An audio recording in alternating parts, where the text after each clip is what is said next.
उदासी के उफक पर जब तुम्हारी याद के जुगनू चमकते हैं तो मेरी रूह पर रखा हुआ ये हिज्र का पत्थर चमकती बर्फ की सूरत पिघलता है।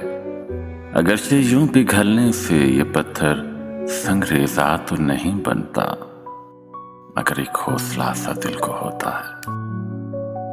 मगर एक हौसला सा दिल को होता है कि जैसे सरबसर तारीख शब में भी अगर एक दर्द रूद सहमा हुआ तारा निकल आए तो कातिल रात का बेइस्म जादू टूट जाता है।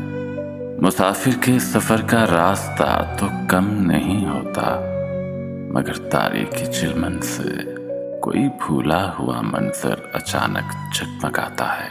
सुलगते पांव में एक आबला सा फूट जाता है।